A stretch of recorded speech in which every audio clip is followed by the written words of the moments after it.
Matt Weber is our speaker today. He is the president of Roar Internet Marketing, and he's a national trainer for Google's Get Your Business Online program, where he's trained thousands of companies throughout the U.S. Matt has an extensive background in marketing with more than 25 years in the industry, and at Roar Internet Marketing, he and his team fuse direct marketing principles with the latest in web development technology to create websites for clients that really become multifunctional sales and revenue-generating internet platforms, working 24 hours a day, 7 days a week to profitably grow their businesses. And specifically in the healthcare industry, Roar has developed custom website solutions for more than 14 medical clients, to include names like Florida Hospital, Tenet Florida Family Physicians Services, LaserView, Vascular Vein Centers, Family Physicians Group, and many other doctors' practices like Dr. Scott Rotatori, a plastic surgeon, Dr. Thibault with clinical trials and his psychiatric services, Dr. Katzman, a podiatrist, Dr. Collette, advanced ENT, Dr. Calderon, a dentist, and many, many more, including Trust, TW Healthcare, for medical printing as well, so we can do things for the vendors. Matt is also a certified Google AdWords professional and specializes in internet marketing techniques and managing effective pay-per-click campaigns. Matt first embraced the fundamentals of advertising during a 15-year career in TV, where he wrote and produced more than 1,000 television commercials and promotional announcements, winning numerous awards along the way. And Matt was born and raised just outside of Philadelphia, but has called Orlando his home since his college days at UCF. And I'm very honored that he's also my boss. So thank you very much. Give a warm welcome from Matt Weber. Good morning, everybody. Really glad to be here. In addition to what Dorothy mentioned, it was much longer than I remember writing it. We are members of the Digital Analytics Association, and we are a Google certified partner. Being a members of the Digital Analytics Association means that we look at websites from the bottom up instead of looking at from the top down. So we try to understand, why do people do what they do on websites, and what are those factors that influence them to go forward to this page and not to this page. So we tend to take a very empirical, numerical look at websites, and I'm going to share a lot of that knowledge with you today. Before I jump into it, though, quick question. How many of you here today, if you heard something that you thought could help your company, actually control your company's website? You're going to go back to the office, and you're going to log in, and you're going to make that change. Anybody here?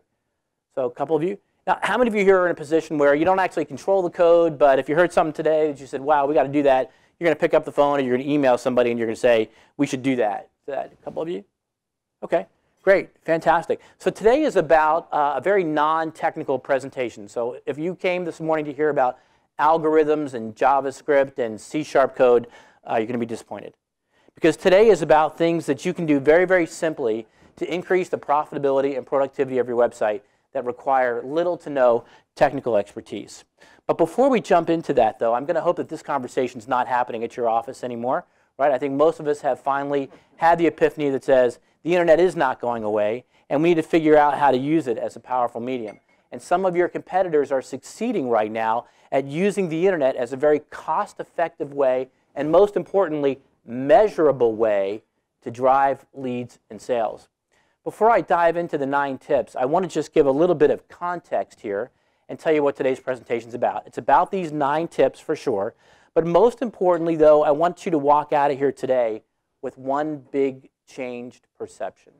I want you to have a different look at what you think your company's website is. And if you leave here today with that, then we'll definitely have succeeded. We're going to try to save a little bit of time. If you have any questions, we call a question and roar session at the end. So some context here. Your website's got 3 jobs, 3 things that it has to do well. And your website may not be doing all 3 of these well. But number 1 is discovery. If your website is successful, it should be introducing you to people that you would not have met any other way other than the internet. Because no matter what business you're in, no matter how esoteric you think your business is, somebody woke up this morning and said, I need whatever you do. And they went to a Google search engine and they typed that in. And they started looking for what you do. So if your website's doing its job, it's a matchmaker. It's connecting people who are looking for what you do, what your service provides, with them, if it's succeeding. And people come to me and they say, well, that doesn't apply to my business because I'm really specialized and I'm really esoteric. We run a website for a company that does remote osmosis water purification systems. Not a big demand for that, right? But still, every month, more than 500 people go to Google and look for remote osmosis water purification systems on that. Very esoteric. But we connect them up with those people. So no matter what service you provide, somebody is looking for it today. The second job that your website has is validation, right? So you're going to meet somebody here this morning that you've never met before, and probably one of your responses is, I'm going to go check that guy out. I'm going to go check them out. And where do you go to check them out? Go to the internet. Check out your website, right? And so Google has now espoused this theory called ZMOT, Z-M-O-T. Stands for Zero Moment of Truth. And it's an evolution of a marketing theory that was very popular in the 60s called Moment of Truth. And in the 60s, consumer goods package marketers discovered that when you reach for a product on a shelf and you pick it up, in a nanosecond, you make a very subconscious judgment based on a lot of the visual elements of that product to put it in your shopping cart or not. And they called that back then the moment of truth. And Google has evolved that today to something called the zero moment of truth, that people go to a website to investigate a company, to think about whether or not they want to pursue a relationship with them, and they have this kind of momentary nanosecond reflex based on the website that says, I'm going to go forward, or I'm going to open up another tab and I'm going to look for somebody else. So at that point, your website validates your business, your service, your practice. And it's either going to allow someone to go forward and pursue a relationship with you, or it's going to send them off, opening up another tab to look for somebody else. The problem with this is we don't find out when it's not happening well, right? Nobody's ever gotten the phone call that says, hey, I was thinking about doing business with you, but I went to your website and just did not get a warm, fuzzy feeling, right? We don't get that phone call. So the problem is that it may be invalidating us when its real job is to validate. Now, the third one is really where the money is. The money is in something called conversions. A really successful website convinces somebody to do business with you to the point that they give up information so that you can service them. So if someone wants an appointment, hopefully there's on your website something that says request an appointment, and they give up some information so that you can then sell them. When a website encourages someone to give up some information so you can sell them, that's called a conversion, and that's where the money is. That's what's putting money back in your pocket. So we're going to talk a little bit about that today. So with those three things, you kind of have a framework here of what these 9 tips can do for your website success. Let's dive into these tips. Hint number 1 is to treat your website for what it really, really is. It's just an ad. It's just an ad that happens to hang out on the internet. And when you stop using the word website and you start using the word ad in your business, you're going to make far different decisions than you are right now. Because prior to my discussion today, if I had asked you yesterday, if your company was running an ad that you knew didn't work, what would you do? You'd stop running the ad. And yet there's hundreds, thousands of companies who have websites that are not working, and what are they doing? Continue to run it. They keep it up. But if you say to yourself, let's forget the word website, let's just think of it as an ad, and every piece of philosophy and ideology that we have toward our advertising, we're going to apply to our website, this thing's going to start looking really different. So if we think of it now as an ad, we know that all great ads have some common components. All great ads, what do they all have in common? Well, number 1 is they got to have a great headline, right? I know there's some copywriters in the room, I'm sure, and any good copywriter would tell you, I would rather win the battle of the headline than win the battle of the body copy. It's the headline that says, go forth, read more, find out more about what I do. You have to win the battle of the headline. Every great print ad has a great headline. The second thing that great ads have is they have great copy. Fantastic copy. Now think for a minute, who wrote the copy on your website? Was it the business owner? Was it the doctor? Was it a website developer? Who should have written that copy? A professional copywriter, right? We're going to talk about some statistics later on that show how much people don't want to read. The tide is not in your favor. So that copy has to be really good. It has to be scintillating. It's got to be exciting. It's really got to sell why your practice is better than the other guy. The third thing it's got to have is a consumer benefit. You know, people go to Google, and see if this compares with your own experience. People go to Google to solve a problem. Would you agree? Right? You got an itch, you go to Google to scratch it. So your website should be about what do you do for the person who's looking for it. And what do you see on most companies' websites? You see what I call chest-thumping copy, right? We were created in 1989 on the values of honesty and integrity, and we are the largest company in Central Florida that does what we do. That's not what people are looking for, right? Nobody went to Google and said, largest plumber in Central Florida. They don't do that. So the copy has to talk about what's in it for the consumer. What's in it for them, not what's in it for you on that. You know, and we've talked about it's an ad, which means we're going to talk about some basic marketing principles here. It is, you've got to have a compelling value proposition. In essence, your website's got to answer this question. Do business with me because. Do business with us because. It should be so remarkably clear when someone reads your website that they should go to you instead of the other competitor because, which is very simple marketing, right? What do you do differently than everybody else does? And your website has to communicate that strongly and clearly. It's got to have a call to action. You know, where your website puts money in your pocket is when someone sees what it is that you want them to do. A great test of a website, by the way, is go to someone's website and see if in just a couple seconds, you can understand what it is that they want you to do. Do they want you to download a catalog? Do they want you to schedule an appointment? Do they want you to request more information? If your website just has one Contact Us button on the top right-hand side, it's not going to work, right? People aren't going to think about what you want them to do. When you make people think, you lose. It's got to be very clear what you want them to do. So this is a website that I grabbed off of the internet yesterday just doing for this presentation. So if you think about the things I just discussed, what do you think? Good job? Right? Did they win the battle of the headline? You know, I'm thinking to myself as I look at this, and in my mind, I'm imagining this company putting the brightest people that work there in a room and saying, guys, we need to come up with one sentence that captures everything we do brilliantly. And they come up with, welcome. That's it, right? But if you turn that around a little bit and you look at a website that blares a benefit, what's in it for you, you get a whole different experience. So here's hint number 2, and I told you, I promised you, these were very, very simple, and that is to put your phone number on every single page. Right? And this is so simple, and there's so much money in this. Remember, if you met somebody here today, let's say as a result of this presentation you wanted to call me, where would you go to get my phone number? Where would you go? Internet. I didn't hear anybody mention the word phone book. No. Right? Yeah. So if my website, if my phone number is only on my Contact Us page, and I make you go to the home page and click to the Contact Us page to find it, I've aggravated you, I've frustrated you, I've made it harder for you to get a hold of me, and I don't want to do that. So a very simple technique is to make sure your phone number is on every single page, because that's where people are going to go to get your phone number. They're going to go to your website. So don't make them dig for it. Special super bonus hint. When you go back to your office and you look at your website and you find the phone number, see if you can cut and paste it, like in Microsoft Word. See if you can copy and paste it. If you can't, that means it's a graphic. If you can, that means it's text.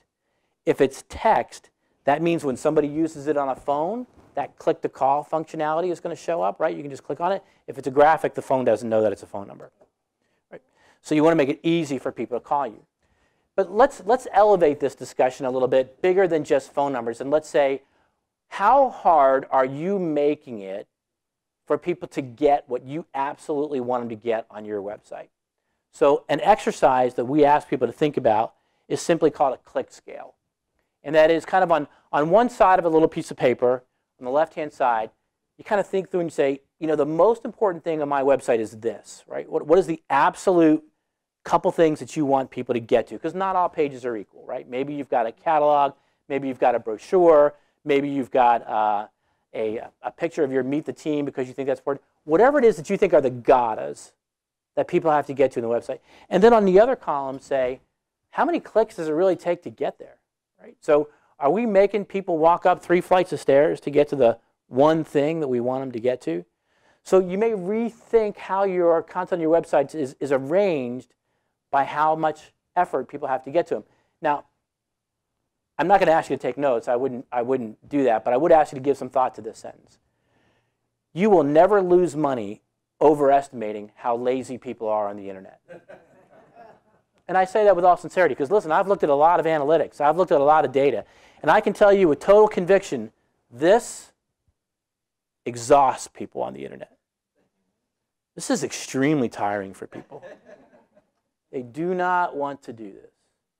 So every single time you make them click or scroll, seriously, you risk losing them. It's incredible how lazy people are on the internet. So think through that little click scale on that. So here's hint number 3. You got to plug the leaks where you're losing visitors. It's hard to get website visitors. Some of you are paying money to get website visitors. Some of you are doing great blogs and great social media. If you're exerting all this effort to get people to your site, keep them there. Now here's something I grabbed off the internet, very common, you see on a lot of places.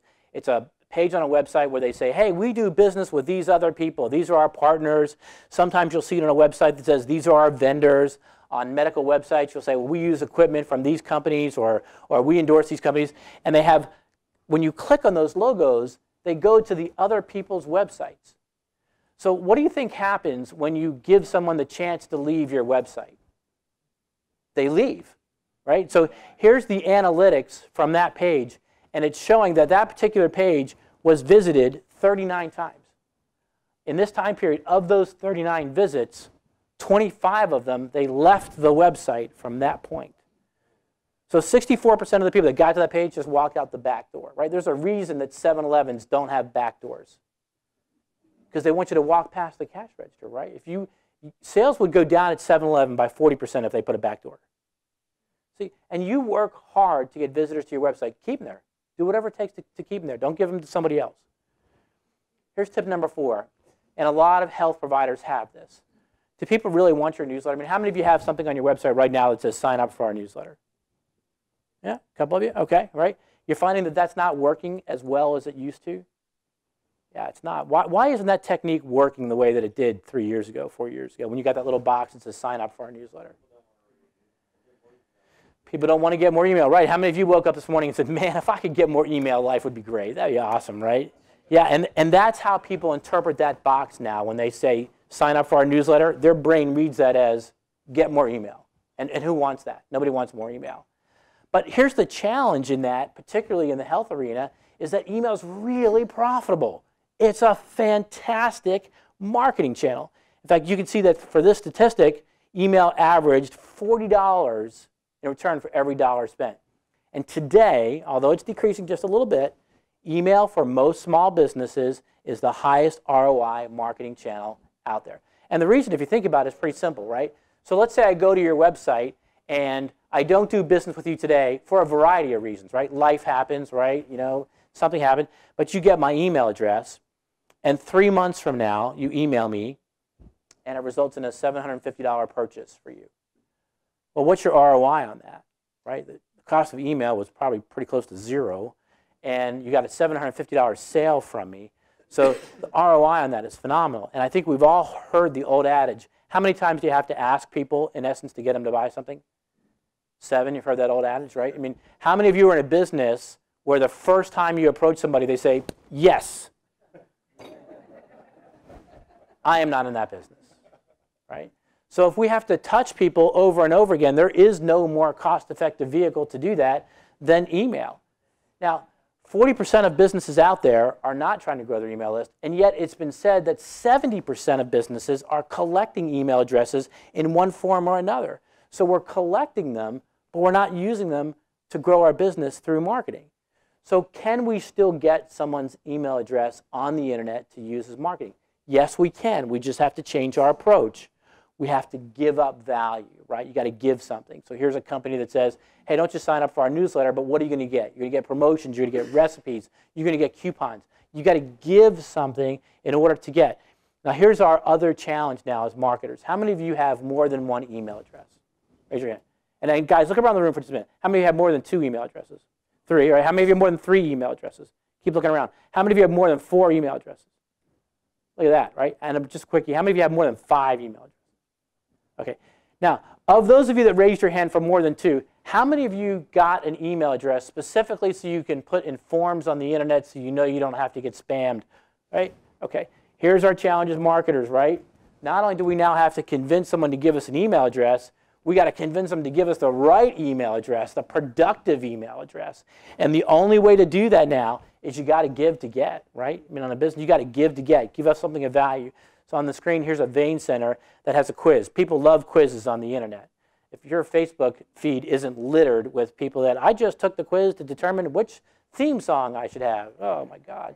People love quizzes, right? People love quizzes. Take a quiz, give it up, and you'll get their email address. Here's one that has a special report that says, find out how QuickBooks hurts your business growth. Oh, my God. If you used QuickBooks, you'd fill that out. You're like, uh-oh. You'd fill that out. And you'd probably give up a good email address for that. The point is, email works. Email works really well. But you got to work a little bit harder than you used to on your website to capture email addresses. Hint number 5 is absolutely my favorite. This is ask for less and get more. And I got to tell you, being in the web development business, I'm fascinated by the fact that when people contemplate using ROAR, they want to see the websites that we've done, and they always look at the home page. They always look to see how pretty the home pages are. And the truth is, there's no money in home pages, right? The money's in form pages. You want to find a good web developer, you'll look at how they do forms. Because as you can see on this form on the screen, and this is from a local company, by the way, right here in Orlando, how interested are you in completing this form you see on the screen? Yeah, not at all. But see, they could be doing a lot of things right. They could be doing everything you think they should to get people to the website, and people are interested in their product or service, and they get to this form, and everything goes straight downhill, right? All that effort that they spent to get people to the website is lost right here at this form. Now, some simple things here, right? This company only does business in Florida. They cannot service you outside of Florida. So why do we want to ask for state on that form? If I have your city and state, do I have your zip code? If I have your zip code, do I have your city and state? Do I need to ask for all 3? Does anybody have a zip code that is 223 characters long? No. So all that does is tell the visitor, oh my God, this form is really hard to fill out, right? My zip code's going to need to be 230 characters in order to fill out this form. So if we want to make money for this company, all we're going to do is redesign that form. So this is not the same company, obviously, but does this form look a little easier to fill out? Does it look a little bit more user-friendly? Right? Yeah. And I'll give you another great secret here. The biggest thing you should take note on that form is the human being. Because at the end of the day, we all want to do business with people, right? And I'd ask you to go back to your office, and I'd ask you to take a look at your website and see how many people are on the website. Because how many of you have a service that's provided completely without people? Yeah, right?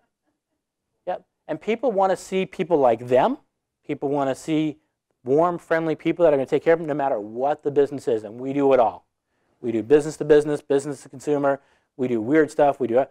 And at the end of the day, people want to know that they can talk to somebody in situations. So look at your website and see how many people are on there. Okay, here this may be the most difficult one to talk about because hint number 6 is you're going to have to get organized. Because think of what Google has to do for a minute. Google has to go to your website, and I'm going to talk about a page right now. Think about a page on your website, and Google has to figure out what that page is about.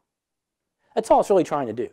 It's trying to figure out what is this page is about, because then if I have someone over here who's asking for that information, I got to put them together. Right? So if it doesn't understand what your page is about, it can't return it to anybody. So if I went to your office right now, to your desk, I didn't know anything about you, and I just went to your desk, how easy is it for me to figure out what you do? Right? So if your desk looks like this, probably not going to be very easy. Right? Yeah. Thank you, Chuck, for donating the photograph. Right? So if you can imagine for a minute, when Google goes to some websites, they look like this. It can't figure out what everything is about because it can't dig through everything, right? What Google really wants is that. What Google wants is everything in a nice, neat, and orderly place. So think about for a second how you file things, right? Maybe we're different filers, right? So maybe if you go to my office right now, I've got one file, and it's called stuff. And I put everything in there. And maybe you are broken down and you've got files for customers, and inside customers you've got them broken down alphabetically, or the type of customers, or the type of thing they bought from you, and then you got it broken down by year inside that. And so if I were to go into that system, I'd be like, oh man, I can totally get what you do very easily. And that's what Google's looking for. Now this is about search engine optimization, and we could talk for days about search engine optimization. Literally, there are 4-day and 5-day conferences about search engine optimization. Let me simplify it for you. I think if you want to win search engine optimization, I think you really just need to examine Google's mission statement really, really closely. It's incredible to me. I think you see some of the biggest clues you'd ever want to know about search engine optimization by looking at that mission statement. And then from that, I just want you to focus on 3 words: organize, accessible, and useful. And think about that word, organize. This is Google telling you, our goal is to organize the world's data. I want you to think about Google as the super nanny of the internet. Google likes everything in neat boxes, neat little places. So if it goes to your website right now, and we just did this exercise yesterday with a dentist, very nice gentleman, and he had a page on his website, and it said services.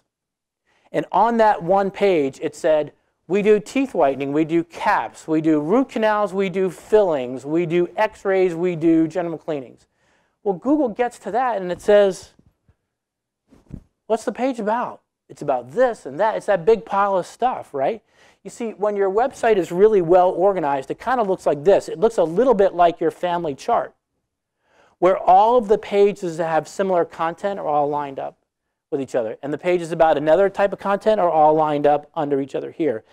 That's called taxonomy, or the data structure of a website. And Google can travel through this website, and it sees a big page up here called indoor pest control. And then it sees the types of pests underneath that page, and it starts to get a semantic meaning of the pages simply by how they're organized. So for your website to do well in Google, it's going to have to be organized. Google is the super nanny of the internet. So hint number 7 is to optimize your site around conversions, because this is really the end discussion for those of you that are manage your website or manage your marketing. This is the end discussion. How much money did your website make for your company? And I don't care what business you're in, you can have an answer to that question. I don't care what business you're in, right? But it starts with how much is a new customer worth for you? Now, I ask my own clients that question, and they always give me the same answer. They always say, well, Matt, it depends on what we sell. Well, of course it does. It does for all of us. But if you took all of your transactions for 2014, January through June 30th, and you divided that by the total value those transactions generated, could you come up with an average? Of course you could, right? You have to have some sense of what a new customer is worth to you.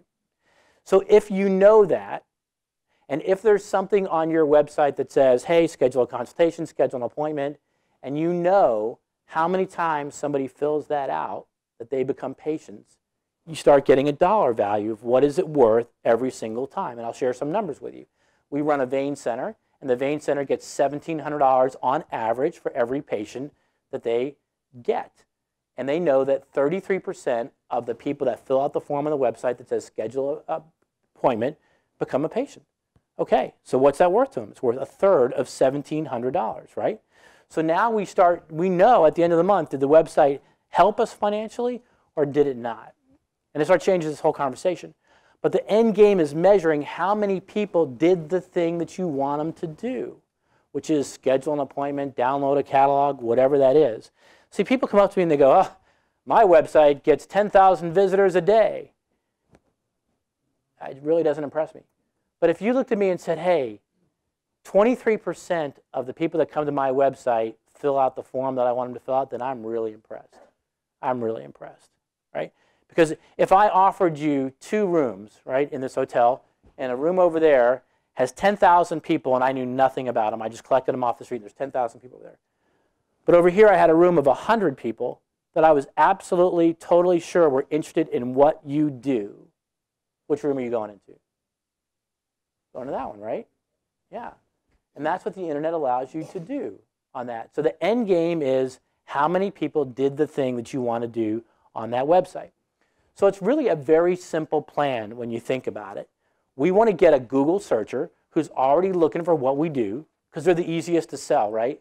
I mean, who do we want to sell to? We want to sell to that 100 people that we already know are interested in what we do. Why are we going to waste our time and our voice screaming at those people when we don't think they have any interest in what we do, but over there are people that we know have an interest in what we do, and we simply want to get them to our website. And we want our website to be compelling and persuasive enough to convince them to take an action.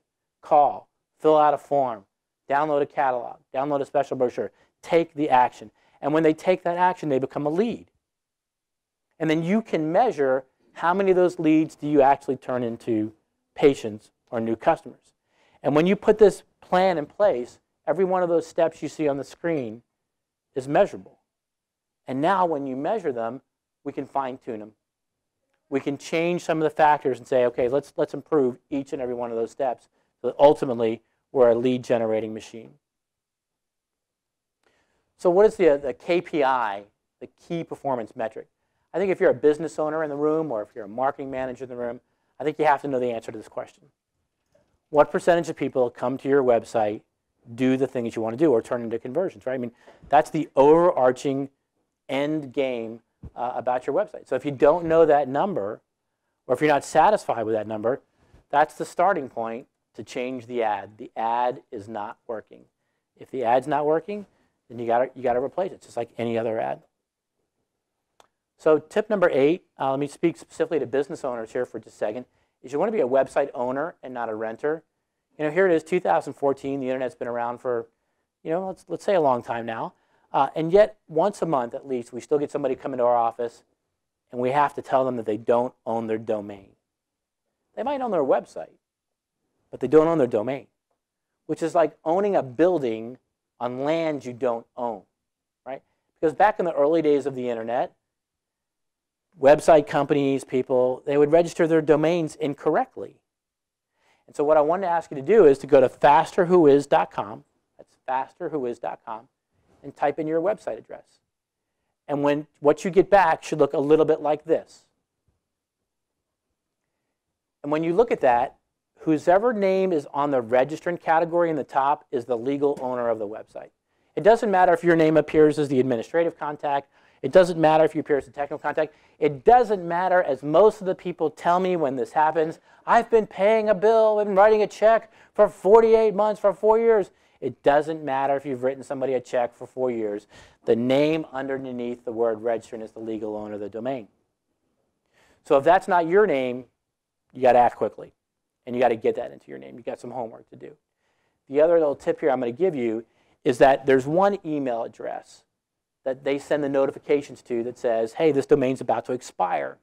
And I would recommend to you business owners and marketing people, that should be a forwarding email. And what I mean by that is that email address that you see on the screen is a forwarding email that goes to my personal email address, my business email address, my wife's personal email address, my wife's. We are not going to miss that email.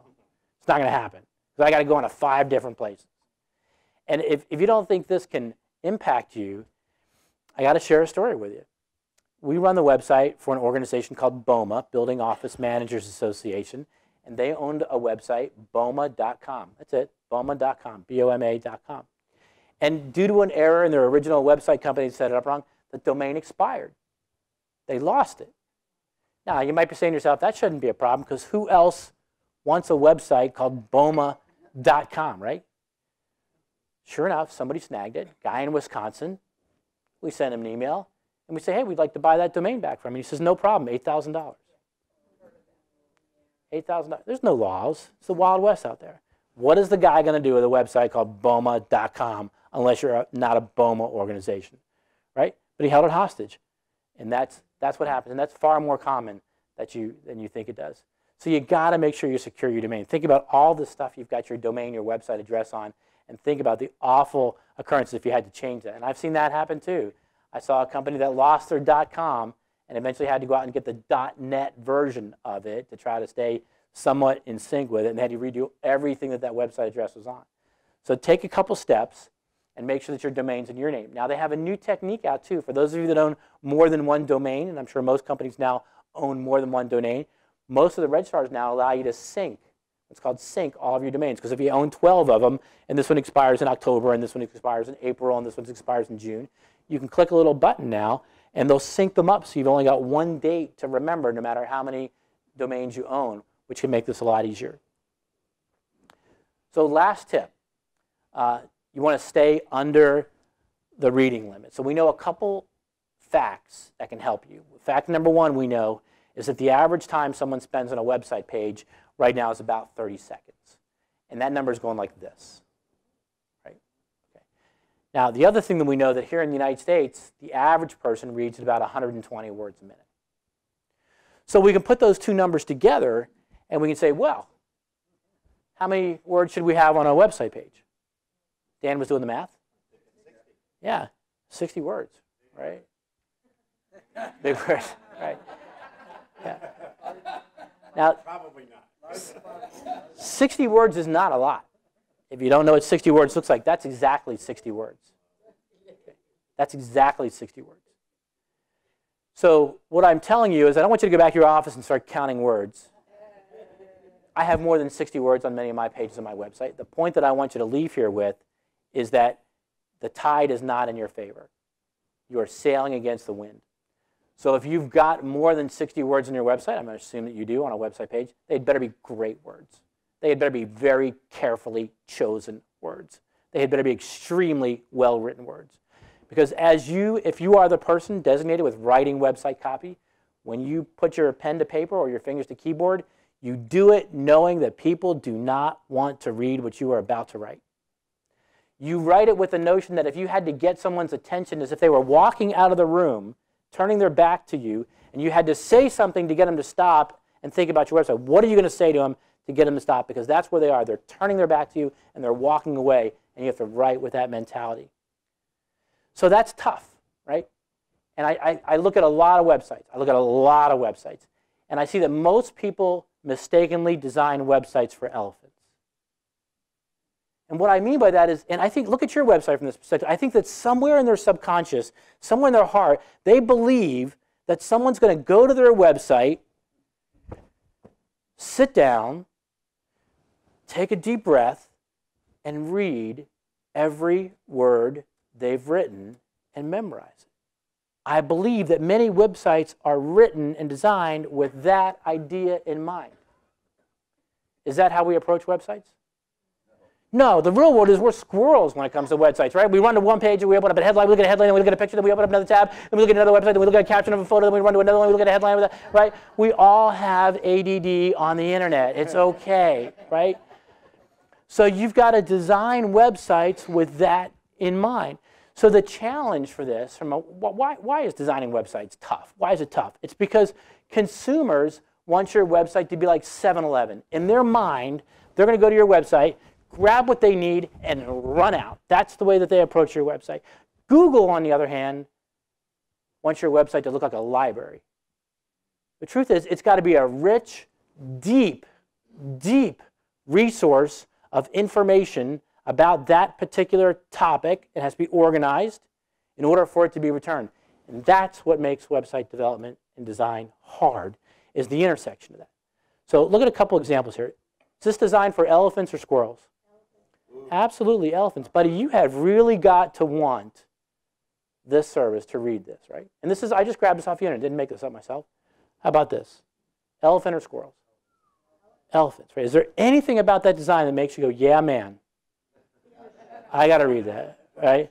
Not a bit. So if we break up the page, if we do what I call chunkify the design, right? And we give the eye the ability to move around with call-out boxes and captions and smaller paragraphs and the extreme use of headlines and sub-headlines, this page all of a sudden looks much more digestible. Would you agree? This is what squirrels want. This is what squirrels want. They want color. They want pictures. They want boxed copy. People love captions. You know, for those of you who are of a particular age, if you've studied direct mail, the most read element back in the day of a direct mail letter was what? Anybody remember? The PS. All the direct mail letters used to have a PS, right? PS, we've got one more offer. right? Because people would read at the bottom. Captions on photos on the internet are today's PS. People love captions. They love photos. They love captions. They think captions are going to tell them something secretive, something really neat, right? So here's a quick recap of what we talked about today. We've talked about treating your website like it really is. It's an ad. That, I hope, is the #1 thing we achieve today, is you leave here and you say, you know what, that ad is not working. And we got to rethink it. Does it have a great headline? Does it have great copy? Does it talk about you in the first paragraph, or does it talk about the consumer? What's the first 2 sentences? If the first 2 sentences are about you, that's an indication that you may not be on the right track on that. Make your phone number prominent on every page. You know, we're seeing something very, very interesting now. Anybody see what happened with Home Depot just about a week ago, right? And what happened to Target before that? How are consumers reacting to that? They're reacting by going, I'm going to think twice before I put my information in any website, regardless of how innocuous it may be. They're pausing. And so we're starting to see a little swing back in where people might say, you know what, if there's a phone number there, I might choose to call, because if I call, none of my information is at risk. And this is an interesting trend backwards, because for years, the trend had been in the opposite direction. It had always been easier to get somebody who is online to respond online. It's usually hard to get someone who is online to get them to call, right? Because then life happens and then they'll call. You want to get them while you got them. But we're seeing a small, small, small movement in the other direction because of these data breaches. You got to plug the leaks where you're losing visitors. You know, I'm fascinated. I love to look at analytics. And I look at people come in and we get to look at their analytics. And I'm amazed at how they're continuing to run pages that they know people don't like. It's like if you were in the restaurant business, and if every single time you served a dish, the person got up and walked out of the restaurant, how long would it take you to stop serving that dish? Not too long, right? Many, many companies are doing that exact thing right now, today. They're putting out a page on the website, and we can show you 75% of the people who look at that page leave. So either you're not saying the thing about that service, or somebody says it's better than you, or something, the design, but they leave. They leave right from that point. Stop it. If you see them walk out the door, stop it. It's happening right now to you. So do people really want your newsletter? Not sure. You're really going to have to sell it. But here's what we do know. We do know that you can make a lot of money from email. I doubt there's a business in this room that could not make significant money from some type of email program that touches the people who didn't do business with you today, that says to them, hey, let's talk again. Let's reconnect for this particular reason. Ask less, get more. #1 place you want to leave here today and make more money on your website? It's on your form. Whatever form's on your website, what do you really need to service that lead? You know, I've got people that come to me and they still have fax number on the form. And I say to them, when is the last time you faxed a prospect? And they go, yeah, I don't know. So why are you asking for fax? You've got a particular demographic out there right now that looks at FAX and goes, what's that, right? Why do you have that on your form, right? Get organized. Google has a certain expectation of your website. They're going to come to it. They got to figure out what it is. They can do that easier if the content on your website is organized more clearly, and optimize around the end game. The end game is, how do we get people to do the thing that you want them to do on the website? If you have 1,000 people come to your website, it doesn't mean a hill of beans to you unless a certain portion of them do the thing that you want them to do, that you can make money out of them. And then we've talked about being a website owner and not a website runner. And then we've talked about how important copy is on your website, that people just don't want to read. And by the way, when you look at some of these generational gaps, right? I mean, that trend of people not wanting to read, it's scary, right? So think about, who does your organization service? And if you service young people, man, you got to be rethinking that copy. I mean, think about how they text, right? They don't even want to type out 4 words for 3 letters for you. They want to type out 1 letter for you. What does that tell you, right? Right? Yeah. So that should change how you approach marketing to that generation. So hopefully these 9 tips that you can hopefully do in 10 minutes are leading the way to a more profitable website. Okay. I want to thank you very much for your attention. We're going to do some questions and answers. If you would like some more tips like this, you can find us on Facebook at facebook.com/Roar Internet Marketing. And I think we do have a couple of minutes for questions, right? Yes, we do have time for questions. And I'll be roaming around with the microphone for anyone who does. Okay. Dano. Yes, Matt, very good. Two words struck me, and I took a lot of notes, but were matchmaker and resource. And as it applies to MOROF or even a doctor's practice, it's a matchmaking between patients, consumers, or whatever with the, and when you asked if you met somebody today, how would you look them up? In my case, I'd go to the person first. So in that case, I go to LinkedIn. What's the matchup between LinkedIn and websites? You know, we do see on a B2B level that people go to LinkedIn, but your website is still going to be the introductory point for the most significant amount of people that want to find out who you are. I want to comment on one thing as it relates to medical practices specifically. People will search the symptom, the treatment, and the benefit. Because maybe they've gone to their GP, and the GP says, oh, you ought to have treatment XYZ. First thing they do when they go home, they Google XYZ. Some people are like, man, I got this symptom. I've got dizziness or I've got vertigo. They go to Google, and they search dizziness, vertigo. And then some people will search the benefit, like, I got to stop coughing. How do I get rid of this rash, right? They search the benefit. So for medical practices, you have to be a resource of all of those things to be discovered on that, because people, particularly when it comes to health, they're all over the internet, all over the internet. Yeah, yeah, I had a question relating to the ownership of your website. You know, you talked about going to fasterwhois.com, and I did that to check my company's website, and I see registrar, I see admin name, I see tech name. I don't see anything that says owner name. it should be under registrant. So the registrant, that would be technically the owner. Yep. Okay. That's something to check out, because in our case, it's our outsourced IT company. Okay. Yeah. Yeah, you want to get that checked, because if that company goes out of business, or if you have a hostile relationship, you're toast. Yeah, they absolutely own that domain. Yeah, great. And we've never met before, right? We didn't stage this. This is not one of those magician things. Right, okay, all right. Pediatric office, children. I just thought of something. If we did a page every quarter on patient education, for example, let's say our first quarter we do the truth about immunizations, and we give them information, and then next quarter we do something about school or nutrition, and if we keep changing that page, do people tend to go back and see that activity and stay there, or am I laboring my efforts too much? No, I think those would be fantastic efforts.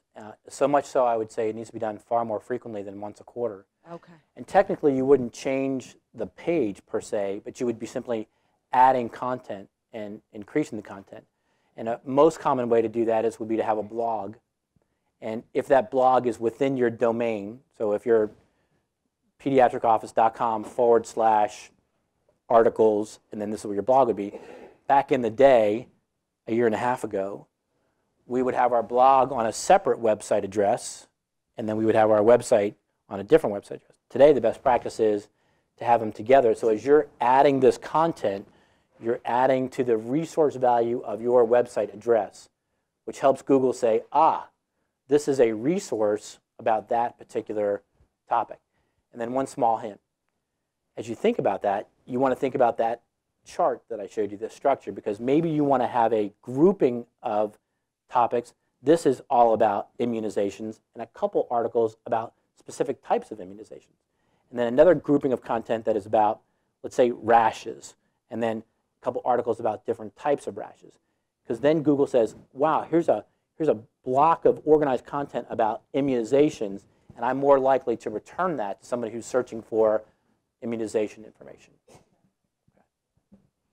I am the owner of that pediatric office that she's referring to, and we're branching out. We're adding internal medicine and weight loss.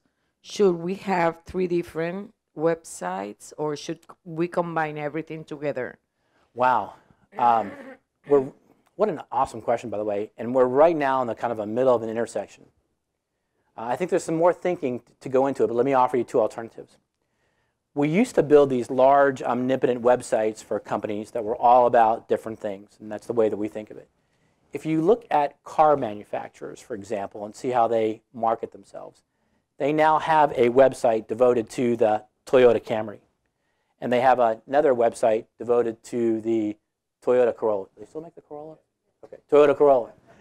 Because when Google comes upon this website and it says, wow, 100% of the content about this website is about the Toyota Camry, 100%, then maybe we're more likely to return it in a search about Toyota Camry, as opposed to if it was part of this website that was about topic A, topic B, topic C, and topic D, where Toyota Camry may have been one portion of the content. So as companies now, we're probably thinking that same strategy and doing what are called microsites rather than one large omnipotent website. Part of the decision you're going to make is how competitive are those individual searches, right? So if I wanted to win sheep shearing Orlando, I don't really have to get into this advanced strategy to win sheep shearing Orlando.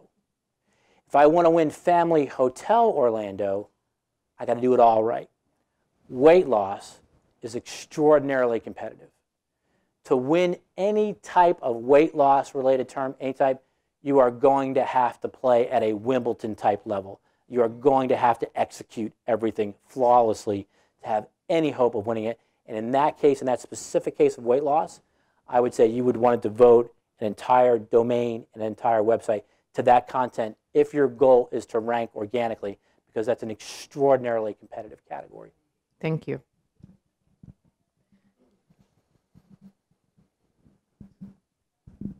Hello, Jeff Holt with PNC's Healthcare Business Banking. Question, with healthcare reform meaningful use, the medical practices now are going to be required to have patient portal sites. And the requirement is going to be to drive over 50% of their patients to use the portal in order to still qualify for the bonuses. What would you recommend or suggestions to help that happen, that they get the patients to be driven to the website? Yeah. Large answer number one, email. Right? A prescribed, disciplined email program to the patient base to convince them of the benefits of that. And most of the portals that I've seen have content prepared for that purpose. They hand the medical office, here's 3 pre-written emails to sell them on the benefits of that portal. Second suggestion, drip emails. And I think a lot of healthcare practitioners are getting involved in drip emails. And drip emails is another name for what people will call sequential or scheduled emails. So I go to the doctor's office for my visit. As soon as they check the box that says Matt attended his appointment, that triggers an automatic email that says, hey, hope you had a great visit today, made a lot of sense. By the way, don't forget to use our patient portal where you can do A, B, C, D, and E. And then 24 hours later, without any human involvement, another email goes out that says, hey, hope you had a great office visit yesterday. If you haven't already taken advantage of it, our patient portal's got A, B, and C. And we're going to be sending you some information about your visit yesterday to that patient portal on that. And because people need repetition, the studies they've done on getting people to adopt portals, it is about repetition on that. And so I think absolutely number one, you got to set up an email program. And number two, I would suggest setting up a drip email or scheduled email. They're actually guiding patients to use the portal at the practice was one recommendations, but also guiding them to say as an invoice, go to your patient portal and make your payment that you have due. I mean, is that? Yeah, I think that would work well. I'm not so sure I'm convinced about the telling me at the in the office, because when I'm in the office, I got 13 things to think about. I'm trying to digest what the doctor said. I don't think at the moment of time I'm ready to capture and process that. I think you got to hit that patient when they're home and they're receptive. Right. Thanks. Yeah. Personal opinion. I think we've got time for one more question. First of all, let me say this has been an incredible presentation. I think it's very valuable. I'm Frank with Remex Medical Staffing, and you mentioned more than once the benefits, the value of email and power of email and that sort of thing. I find that more often than not, when I email someone, ultimately they tell me they didn't get it. It ends up in junk mail, spam, whatever. Are there any strategies to be able to know that what you're sending is going to reach the end user the way that you want them, you know? Yeah. I mean, I've had it happen where they say, you know, yeah, I want to schedule an appointment, and then I end up having to call, usually more than once, you know. So email's kind of, Okay. 2 comments. The second one's going to be technical, so if you can bear with me. But the first comment is, if you're sending out mass emails, and by the way, mass is anything more than 10. So if you're going to Microsoft Outlook and you're putting more than 10 email addresses on that, or you're doing the old technique, hopefully nobody in the room is doing this, where you BCC everybody, right? Don't do that. Because the problem is that they estimate that 35% of all the email that's sent in the United States is spam, and it's unwanted. So for large incoming service providers, email service providers, AOL, Hotmail, Google, between Google, Microsoft, and AOL, they control more than 2/3 of all the email in the United States of America. So when they're handling all that bulk of email, they have to cut back on the spam because it's money to them, right? It's like electricity, it's bandwidth, it's money. So they've got all these systems in place to filter out the spam, and so they look for cues on that. So that's one of the cues, is to make sure you're not doing those techniques. If that's not your case, on an individual level, talk to your IT company about something called SPF records, and that stands for Sender Policy Framework. Because what large companies are doing now that process large amounts of incoming email, and this would include AOL, by the way, this would include Hotmail, this would include Google, and excuse me for getting technical for 20 seconds here. When an email comes from you and goes to AOL, before AOL delivers it to me, it looks up the domain of your email address. It looks it up, and it says that domain should be at this IP address. And if your mail wasn't sent from that IP address, it says, well, that's not the guy. So it's a put in place to stop me from creating email that says target.com, and you clicking on that email and taking you to my Viagra sales site. So an SPF record in your domain says to the AOLs of the world, the Gmails of the world, the Disneys of the world, the City of Orlando's of the world that process a lot of email, it says, when you get this email from my domain, and when you look it up, I am telling you that email is authorized to be sent on behalf of my domain from these 2 IP addresses.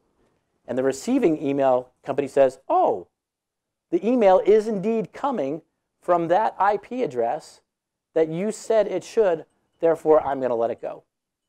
And that SPF record is now becoming very close to the de facto standard of email. So if you're mailing consumers and patients, and you got to mail a lot of AOL addresses and Gmail addresses and Hotmail addresses, that is going to increase your deliverability substantially. On that is the use of SPF records, and that stands for Sender Policy Framework. Okay. Thank you very much, Matt. This has been very insightful. Great.